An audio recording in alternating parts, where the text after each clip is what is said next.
राधे राधे दोस्तों, आइए श्रावण माह महत्तम कथा अध्याय 7 सुनते हैं। भगवान सदाशिव ने श्री सनत कुमार से कहा, हे सनत कुमार, अब मैं मंगलवार के व्रत का महत्तम सुनाऊंगा। ध्यान पूर्वक सुनो। इस व्रत के करने से वैधव्य का नाश होता है। विवाह होने के पश्चात 5 वर्षों तक यह व्रत करना चाहिए।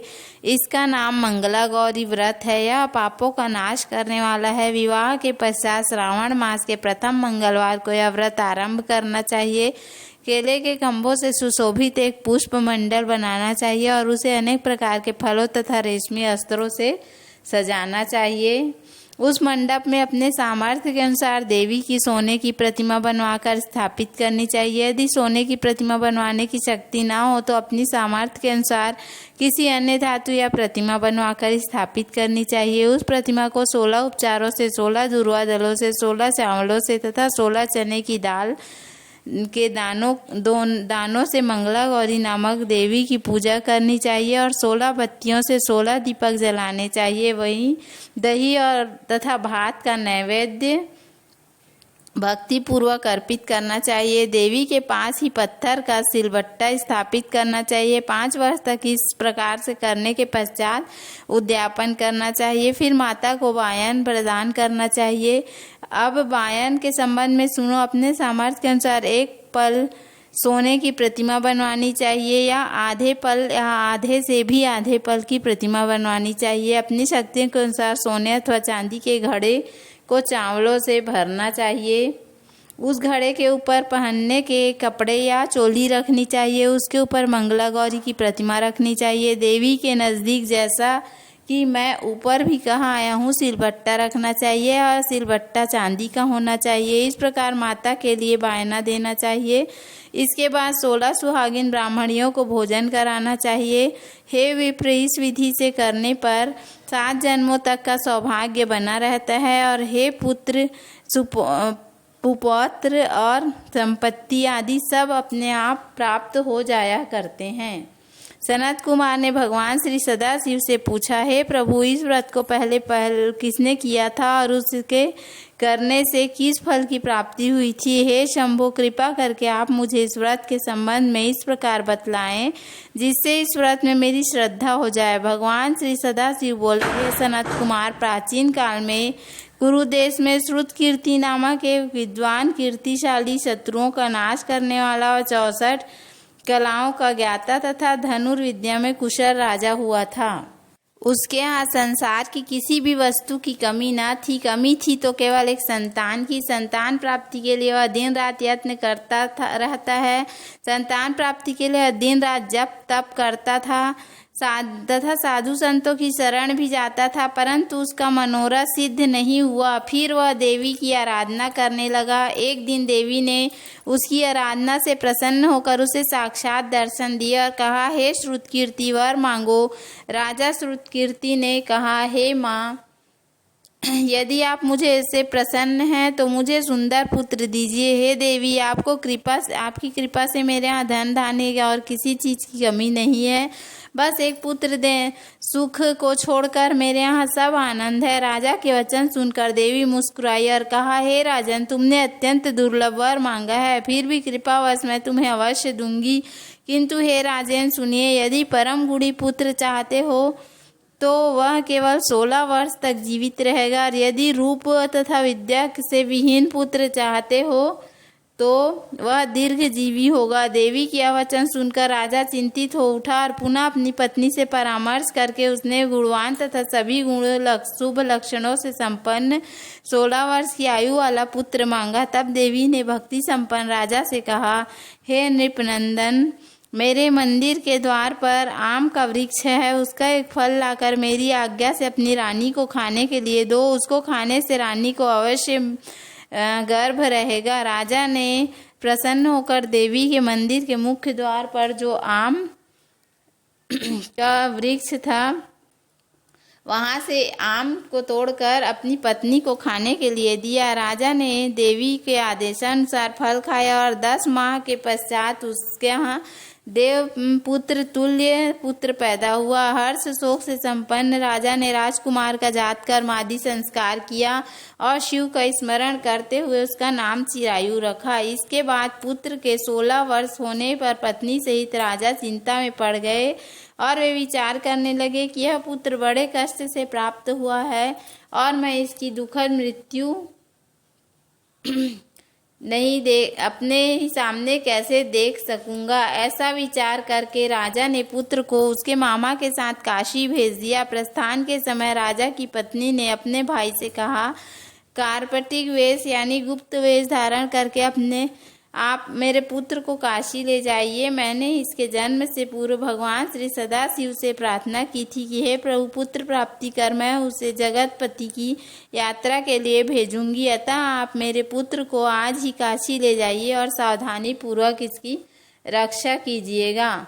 रानी का भाई अपनी बहन की बात सुनकर भांजे को साथ लेकर काशी चला गया। कई दिनों तक चलते चलते वह आनंद नामक नगर में पहुंचा। वहां सभी प्रकार की समृद्धियों से संपन्न वीरसेन नाम वाला राजा रहता था। वह अति वीर शास्त्र गाता तथा कुशल नीतिज्ञ था। उसके राज्य में चहुं और शांति थी, उसका कोई शत्रु नहीं था। उस राजा की एक सर्व लक्षणा संपन्न युवा अवस्था प्राप्त मनोहर तथा रूप लावण्यमयी मंगला गौरी नामक कन्या थी। वह कन्या अपने रूप लावण्य के कारण चारों दिशाओं में प्रसिद्ध थी। वह इतनी सुंदर थी मानो राजकुमारी आकाश के चांद की तुलना में धरती की चांद थी। जिस समय राजकुमार चिरायु तथा उसका मामा आनंद नगर शहर में बाहर के शाही बगीचे में पहुंचे, उस समय राजकुमार मंगला गौरी अपनी सखी सहेलियों के साथ वहीं खेल रही थी। राजकुमार चिरायु तथा उसका मामा खेलती हुई लड़कियों को देखने लगे। खेलती हुई लड़कियों में से एक ने क्रोध में भरकर राजकुमार को रंडा शब्द कहा। इसके कारण चारों दिशाओं में क्षमा करें। इस पर राजकुमारी ने अपनी उस सखी को डांटा और कहा कि हे सुखी, तुमने उन्हें अपशब्द क्यों कहा? मेरी कोई भी सखी ऐसी अमंगल वाणी बोलने वाली नहीं है। उसकी सखी अति लज्जित हुई और उसने क्षमा मांगी। राजकुमार ने उसे बतलाया कि मंगला गौरी के वर और व्रत प्रभाव से मेरे हाथ से जिनके भी माथे पर चावल गिर जाएंगे, उसके साथ मेरा विवाह हो जाने पर यदि वह अल्पायु वाला है तो भी चिरायु वाला हो जाएगा। इसके बाद वह सभी कन्याएं अपने अपने घर चली गईं।